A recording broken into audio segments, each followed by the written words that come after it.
And welcome back, everybody, to a very exciting episode of the TV show podcast. My name is Jay Black, joined as always by the radiant Rhea Hughes and not Angelo. He had some personal stuff to attend to. So, what we have is the host of What's Brewing from NBC Philadelphia, NBC Sports Philadelphia, Glen Macnow. How are you, Glenn? Hi, Jay. Hi, Rhea. I'm great. Always fun to be with you guys. It's Glenn, it's always interesting because I've gotten to know Angelo and Rhea over the years, so this does not happen to them anymore. But I used to listen to you on the radio all the time. So to match the voice to the face, I'm sure you get this all the time as radio personalities. To me, it's always like I did it, you kind of look a little bit like I imagined you'd look, Yeah. but you don't look exactly like that. I So it's surreal for me. I usually get, oh, geez, you're shorter, balder, and uglier than I thought. I wasn't going to say somebody that, said, but somebody said to me one time, I imagine that you were shorter, a little heavier with brown hair. And I'm like, are you trying to say I sound dumpy on the air? I'm like, it's just so bizarre. yeah, no, most people look at me and say, you look exactly like I thought you'd look. And then they spit on the ground, which makes me a little uncomfortable. I got to be honest with you. All right, so let's get into it, guys. I'm happy to have Glenn here because it's always nice to have a fresh take on things. And I want to start by talking about something that we have spoken about a lot on the air, which is franchising when it comes to TV and movies. And, we got this new movie coming out, Mandalorian and Grogu. Now, Rhea, you know me. I am a Star Wars nerd. We've talked at length about the advanced age at which I lost my virginity. But here's the thing. I am not excited about this movie, and I should be. And it looks like the tracking for the movie, which is still a lot, $80 million, but well below every other Star Wars movie, sort of bears out that the rest of the people are thinking the same thing. So it seems to me that there have been so many Star Wars TV shows, just like there were so many Marvel TV shows, that maybe they have diluted the franchise to the point that people don't care anymore about going to the theater to see something they can get on TV for free. Is that something that you have experienced in the franchise world, or do you not care? So, see, I was never into Star Wars, not from the time I was a kid, till the time I work with three people who they speak a language that I don't understand because they love but my son is not a Star Wars kid either. So this is a franchise, he's into all the other Marvel stuff, loves them. I'm a Spider-Man franchise person. Yeah. I can't wait till this summer. So, but I think there's so they talk about these movies, and I'm like, how many Star Wars movies are there? So yeah, I think sometimes it does, but it also depends on if you love the franchise, you're going to watch it. If you don't, you won't. Glenn, I just saw that Vin Diesel went and announced a Fast and Furious TV show, which, my God, who is going to watch that show? I can't even imagine. Do you agree that this is diluting the billion-dollar golden goose of movie franchises, or do you think this is just the direction that we're all headed towards? Well, so like Rhea, I've been out on Star Wars since 1979. I watched the first few. I think seriously, the third one with Jabba the Hutt was my last one, and I've seen none. But I have a nephew who, Halloween, he's dressed up at it, and I have a lot of people who really care about it. I think the whole point of this stuff is everything does run its course. I mean, you have parts 65, 66, 67, that's it. Yeah. And in terms of the Vin Diesel thing, I think there's so much clutter on television that it's virtually impossible to cut through the clutter, right? So they're trying to do it with Vin Diesel. As of early this year, streaming platforms Netflix had over 1,500 titles and Hulu had over 900. Prime Video has 2,317 TV shows, not including movies. Wow. So it's impossible to get noticed. If you have Vin Diesel, that's your best shot. Yeah, it's I think you're right that they are so worried about trying to put out a good story and try to promote it. They would rather put a face that everybody knows and just go, well, this, so go because watch this. The good story requires word of mouth, right? The good story right, you will get something that virally will become a success, but that's a lot harder to do than just say, okay, here's the Marvel franchise, here's the big star, here's the advertising campaign, let's go make money. Fair enough. I just think that at some point, Rhea, the movie theater has to be either worth going to or just cut out completely. Because if you're going to ask me to pay $30, you got to give me something worth seeing that I can't get at home. It's much like I've heard my entire life, and Glenn will appreciate this, that terrestrial radio is dead. Um, Movie theaters are never going to be dead. I just don't believe that. I just think, people still enjoy it as a date night. Kids love to go to it. I mean, I took Clark up into the movies up until, he turned around 15 and started going on his own, and he still loves it. The one thing I will say about Fast and the Furious, though, that's a brand, that's a franchise. You sent me a link to an article about this, and I Yeah. actually do read the articles you sent. They have made 11 films, and it has made over $7 billion. Yeah. So the people, I've only seen the first one, which I liked and I enjoyed, and I just thought the rest of them were kind of silly. But people who love that franchise, they are devoted to it. Rhea, by episode 5 of that series, they're superheroes. They are jumping out of cars at 300 miles an hour. Yeah. Vin Diesel is beating up entire armies. It's insane. Glenn, we've talked at length on the show about Stephen Colbert leaving, and I don't want to get into the politics of it because when I do, it gets dangerous, Rhea. You know that. Very much. But one of the things I noticed was that they brought out the Strike Force 5, which was Kimmel, Fallon, Meyers, and John Oliver, to talk about the ending of the Stephen Colbert show. And most of them that have shows that are competing against Colbert are going to go dark that night so that everybody can see the final episode and not miss, the other shows. And it's all sweet. It's nice. And I like it. I do. However, I was thinking about the old days, Glenn, when if Joan Rivers left Johnny Carson to get his own show, he never spoke to her again. Leno and Letterman, they were sometimes cordial, but it was obvious they hated each other. And I was thinking about it from a sports perspective. This is something we've talked about a long time. In the 80s, these guys hated each other. Michael Jordan wouldn't play on the Dream Team if Isaiah Thomas got to come. They cut each other out. We live in a nicer time, but do you kind of miss when they were meaner? First of all, I don't think we live in a nicer time, but yeah, fair enough. Yeah. And by the way, when you said Leno and Letterman, it reminded me of that. Was it made for TV movies or miniseries where they cast those really odd-looking guys to play The both? Late Shift? Oh, yeah, on HBO. Prosthetic chin. All right. Well, you don't want to get into politics, so you can sit it out.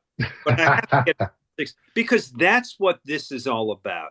And I don't know how much these guys really like each other, but I think this is the enemy of my enemy is my friend. And I think what they know is that their livelihoods are all threatened, and the FCC is a threat to them. And, Colbert is not going off the air because Colbert wants to just retire, and the threats to Jimmy Kimmel and the threats to all of them are real. And so they've kind of bonded together as a group to show support for each other. If Isaiah Thomas and Michael Jordan had some kind of, I'm vamping here, outside threat that was threatening all of them and the league and so on. Right. Let me put it this way. They would walk a picket line together if they were on strike with the league. And fair enough. Okay, so this is an existential threat to evening talk show hosts. So they are going to show each other support. It's not about Joan Rivers being disloyal to Johnny Carson. It's about they all know that their livelihoods and the future of that medium are threatened. Yeah, you know what? That's fair enough. That I like that. That it's the fact that they have to band together to an outside force makes sense. Rhea, do you agree with that? I do. I think, Glenn brought up a lot of great points. And I will just say, I like when you see people who are at the top of their game and that they have rivals, which these guys are. But when they get together, sometimes it's just really illuminating because you might not know that, that your competitor is actually a fan. And you do see that sometimes when you see guys who get together. You're like, well, I hate it in sports. I mean, I know what Glenn's talking about. Yeah, if there's a strike, sure. But I hate the, yucking it up and talking to guys, right after my team has lost a heartbreaking loss. I still, that bothers me. But when I see people in business, or in this case in comedy, get together, I kind of find it like it's something I want to watch, because I think it could be fun. Yeah, and that's a good group of talent to bring Yeah. together, and I do think it's sweet that they're putting their shows dark that night. That's a nice show of solidarity. All right, Rhea, I want to stay with you for a second because I think you and I both deal with this a lot. And Glenn, I don't know if you do, but I know Rhea and I do, which is online people being not so kind. Oh, I've never, no, it's never come my way at all after 31 years in the medium. No. And Glenn, I am very political online. I am what you would call a bleeding heart, I see. and I put my stuff out, and I get an avalanche of hatred from people. And my wife often says, "How do you deal with all that?" And my answer comes from Rick and Morty, which is a quote that he says, "Your boos mean nothing. I've seen what you cheer." So that kind of stays with me, and I agree with that. But I saw this article, and it really intrigued me that for the first time in years, all the major studios are skipping the Cannes Film Festival. And the reason why they said it, and this could be a smokescreen because they just don't want to spend money to take a movie out there. So the reason is they're afraid of online pile-ons, because one bad tweet from a festival premiere can poison a movie months before it opens. And the question I have to ask is, are we part of this problem, Rhea? Is the fact that there are so many podcasts that talk about this stuff making it difficult to release a movie, or do we make it easier by promoting good stuff? Yeah, well, see, we primarily promote things that we think people like to like. I'll sometimes go through 3 or 4 British shows, and I'll like, these all suck. I don't want to come on and tell you something sucks. I want to come Fair. on and tell you what to watch. So I do it in a different way. I think you kind of mentioned it. Yeah. Are the French notoriously cranky and they'll put out bad reviews? Sure, they will. But good movies will eventually find. I mean, the landscape of Hollywood is littered with movies that got trashed by critics and wound up making tons of money. I mean, we've talked about them. Yeah, for Um, sure. but I think really what it comes down to, like any other corporation, they're pinching pennies. I didn't realize all the costs that went in to send, an A-lister. It's the lodging. They got to stay in the most, they've got to pay for security. They said like just for one Hollywood, it could cost like in the 7 figures just to Wow, send them there. you're So kidding. I think, yeah, I was kind of surprised at that, but I mean, it makes sense. They don't think they're paying for their own outfits, do you? I mean, none of that stuff. Yeah. So I think that it's just they are still recovering from COVID, the writers, all that kind of stuff, and I think they're just pinching pennies until they decide to go back. Well, Rhea, that's easy for you to say. You work in radio where they are legendarily very generous with all of the pay and accoutrement. I mean, Glenn, Oh you had a yes. full ward budget when you worked at WIP, Yes. correct? I had the same broken set of headphones for 12 years. No. So what do you think Rhea's got a good point Well, there? Is it the money or yeah, what is it? yeah, because social media is certainly nastier than ever was. But I remember, growing up, the National Enquirer and Page Six, and my grandmother used to bring home Hollywood Tatler, which would say Olivia de Havilland had my space baby or whatever, right? Yes. And so that stuff's always been around. And I guess we're talking about two different things. One is bad buzz about a movie, or just kind of bad gossip. Bad gossip's been around. Nastiness has been around forever. And I think nastiness helps drive Hollywood. I think they thrive on that stuff. Yeah, I'll be honest. I think any buzz is good buzz. I mean, I heard about Megalopolis before it came out, the Francis Ford Coppola movie. I don't know if you guys have seen it. It was talked about. Everybody said this is the most insane movie you've ever seen, in not a good way. And I went to go see it in IMAX. I had to see it. I wanted to see what Coppola did. So, I feel like there's arguments on both sides. If people are saying this thing is crazily bad, you got to check it out. Okay, Glenn, before we get to our good friend Steven Singer, I want to talk about this project that you're doing because it is very intriguing to me. You and Ray Dittinger who you told me just got back from a how long cruise? 4.5 month cruise of the Pacific Rim. He gets back actually tomorrow. Yes. Wow. You know what? I think we got to get Angelo back because that sounds like something he'd love to do, Rhea, don't you think?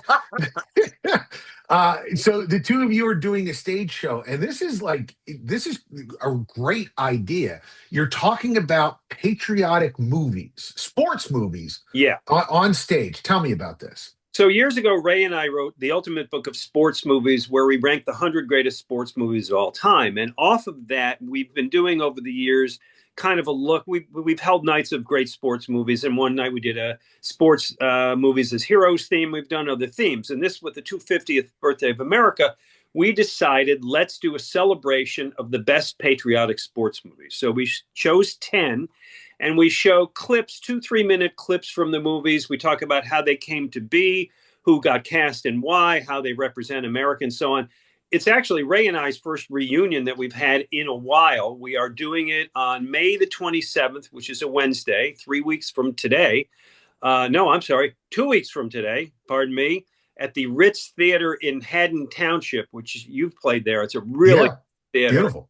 And you can get tickets very easily. sportsmovies2026.com, sportsmovies2026.com. Ray and Glenn together again, celebrating the best patriotic sports movies. I will And put Glenn, a link. you have to tell Jay who wrote the foreword for your sports book that you did with Ray Didinger. Yes, it's unfortunately he's passed away. It was some guy, Gene Hackman. Oh, geez, really? Yeah. Yes. Yeah, Wait, hold on a second. Wait. How did that happen? Well, That's insane. at the time we were writing the book, Ray worked for NFL Films. And Ray, how about this? Ray wrote a script for an NFL highlight film that Gene Hackman read. Imagine that. Wow. And so when Gene Hackman came into NFL Films to read the script, he and Ray chatted, and Ray said, yeah, I'm writing this book and blah, blah, blah. And by the way, 2 of your movies are very highly rated in the book, right? Hoosiers and Downhill Racer, if you've never seen it, which is a really good movie. I haven't, no. Okay, really good movie. He plays a ski coach, and Robert Redford's the skier. And Ray just took a shot. He said, because Hackman was doing some writing at the time. Ray said, how would you feel about writing the foreword? And Hackman said, yeah, I'll do that. Wow. And what we expected was that we would interview Hackman on the phone and take some quotes and put it together, and that would be the foreword. And he said, no, I actually really want to write it. 2 weeks later, he sent it to us. We didn't change more than 3 words. And it's great for the foreword's better than the book. No, that's not. But the stage is May 27th at the Ritz Theater, sportsmovies2026.com. And it's been a while since Ray and I got to share a stage together. So we're looking forward to that. And guys, listen, if you're listening to this podcast, it's like I said the other day when we had Mike on, this is exactly what you want to see. It is guys talking about movies that you love, on stage with all the all the backstory to the movie, all the trivias to the movie. You got to go see it. It's going to be a lot of fun. So go to sportsmovies2026.com. Now, the only thing better than a good night out watching 2 guys who are experts on sports movies talk about them is going to a jewelry store and coming back with a gift that makes someone happy. And that's why we're going to talk about our friend Steven Singer. Right, Rhea? Yep. I hate StevenSinger.com. I've known Steven for over 25 years. And so, the past couple of weeks, we've been promoting Mother's Day, obviously, get something for your wife and your mom or your mother, your children. And I believe you picked up something for your beautiful wife at Steven Singer. I did. And I got to say, people say, hey, Jay, is it true that your wife never listens to an episode of anything you're involved in? The answer is correct, because we planned this entire thing and she was still shocked. She came downstairs. I had it waiting for her along with her Starbucks and the breakfast that I had made and all the kids' presents. And she opened it up, and I know she actually likes it because she put it on. I don't know if you've ever given your wife or your husband something and they go, oh, yeah, this is nice. And then you never see it on them again. Yeah. It just goes into a jewelry store and it stays there. She's been wearing it since I got it for her. And I just have to say this to all the gentlemen listening. We love our wives. And it is hard. Rhea, I got a thing on my app on my CVS app the night before Mother's Day that said, "Hey, did you forget Mother's Day? We're open. Come get." I'm like, there are guys buying CVS chocolate right now for their Yes. wife who are completely messing this up. It is a painless process. The parking's free. You just drive to the other corner of 8th and Walnut. You get out of your car. They give you a little ticket. You go in. You're in and out in 9 minutes with something that she loves, and then go have breakfast and go home. It's just amazing. It's a piece of cake. I hate Steven Singer. I just tell everybody what it is. Did you get her the one that had the birthstones Yes, of your kids? it's not the birthstones. Oh, It is a diamonds. heart that Yeah. kind of looks like a mother, like it's got like the belly kind of Yeah. thing, like a pregnant woman, and then it's got three diamonds, one for each of our kids. And I made one bigger, and I said that's the one that we love the most. No, I didn't do that, Rhea. That would have it made them sad. But no, it's a great process. My wife absolutely adored it, and I gotta say, guys, if you're not going there, if you're not using the online stuff, you're messing up. And it's not, you don't have to fumble. Just get it right and you'll be fine. They'll walk you through it. Piece of cake. All right, Rhea Hughes, listen, we just crushed that sponsorship read. Now we're going to crush the British television portion of the show. What do you got for us? I got a real cool one that just popped up. It's on Netflix, which I don't get a lot of British stuff on Netflix. It's called Legends. It's I believe 6 episodes. So it's basically during the Margaret Thatcher. It's based on a true story by a guy named Guy Shelton, who spent 11 years working undercover for customs, targeting drug importers. Basically, Margaret Thatcher needed a win, so she declared a war on drugs. Well, the problem was they didn't have any people to investigate it, like trained. So basically, they just pulled like baggage handlers and gave them about 3 weeks training. And these people were infiltrating drug gangs. They were staking. It incorporates British humor. I mean, it's got some black humor. It's really compelling to watch how this all comes together. The main guy in it, who's the kind of the leading investigator, Steve Coogan. He stars in a lot of British shows. Yeah, no, I know him. It's really, really good because you're going, oh my God, these people have no training, and all of a sudden they're thrown into these nasty like Turkish gangs. It's a really cool. I'm 4 episodes in, and I absolutely love it. I can't recommend it enough. Legends on Netflix. Legends on Netflix. I'll have to check that out. It sounds like a very compelling premise. Glen Macnow watches a ton of TV. What do you got for us this week, Glenn? Well, I got 2 shows, and I know one Rhea's already liked and reviewed here, so I'll do it fast. Deadlock on Prime, which is an Aussie buddy cop show featuring 2 female detectives who are just a great, great odd couple. One who's the nominal lead is by the book, serious, sober, and straight. Well, she's not straight, actually, but she's definitely not straight. No, but she's the straight man, the straight woman of the 2. The other is the most profane character since Joe Pesci in Casino. Yep. And she's an emotional train wreck and flip flops, just this foul mouth force of nature. Season 1 takes place in Tasmania. It starts with a dead body washed up on the beach and a dick joke. Not your standard police procedural. Season 2 moves to Australia's Northern Territory, where there's a ton of crocodiles, quirky characters. I love it. It's a great show. Watch it. It's on Prime. The other show that I really want to recommend, I'm 5 episodes in, is Jury Duty Season 2 Company Retreat on Apple. Did either of you watch Jury Duty before? I did. The original was hilarious. Yes. Okay. Have you watched Season 2? I have not, no. Great. Then if people haven't watched, the premise is there's a group of people, kind of regular citizens, are hired, cast for a documentary about what it's like to be on a jury. Except that every member of the cast, except for one, is an actor. And the show is this elaborate hoax where one real-life person, the sap, thinks he's participating in this documentary about a jury duty trial. In reality, everybody around him, the judge, the lawyers, the fellow jurors, they're actors, and the entire thing is staged, and all kinds of mayhem ensues. And you're watching the hero deal with these funny, oddball, cringeworthy things. He was endearing. The show was a blast. Season 2, Company Retreat, follows the same premise. Everybody in the show is an actor, except for one guy named Anthony. He's brought in as a temporary employee to help with the annual company retreat of a family hot sauce company called Rockin' Grandma's hot sauce. Right. Anthony has agreed to be part of what he thinks is going to be a documentary. He has no idea that everything about his experience is staged. It is hilarious. It is preposterous. It is fun. It takes the jury duty concept up a couple of notches. All of the characters, one of my favorite characters is a woman who's this nervous marketing rep who wears a posture monitoring device that zaps her with an electric shock every time she slouches. So this poor guy's sitting next to her watching her go, like this. They end up doing all of the company retreat activities, from the client picnic that goes sideways to the funniest sexual harassment seminar you will ever see. The whole thing could be a cruel practical joke, but it's not, because just like in season 1, the guy who's kind of the nub of the joke is charming and sympathetic and the heart of the show. I love this show. Season 2 is as good as season 1. You should watch Jury Duty Company Retreat on Apple.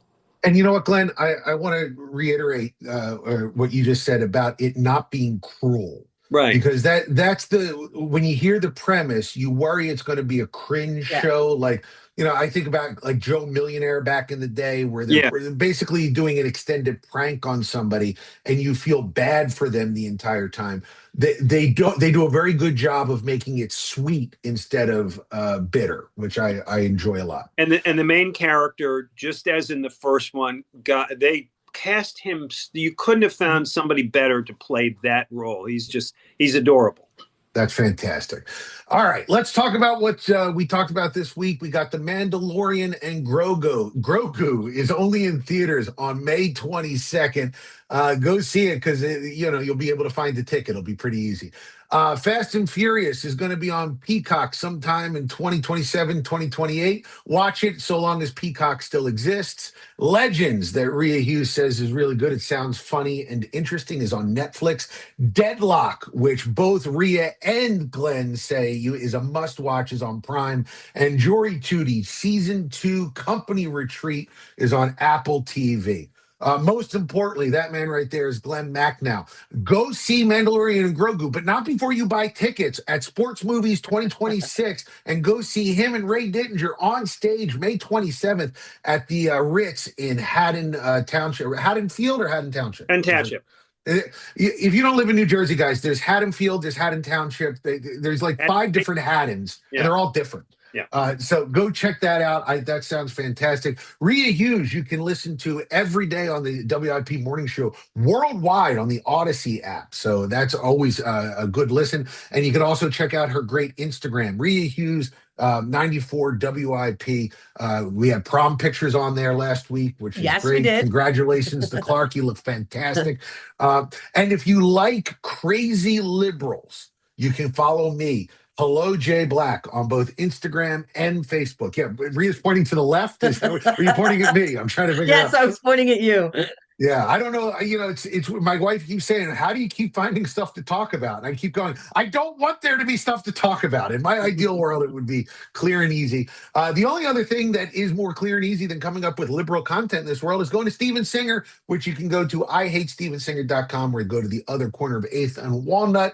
Ladies and gentlemen, we can't do this without you. Thank you so much for listening, and we will be back next week with more great TV content.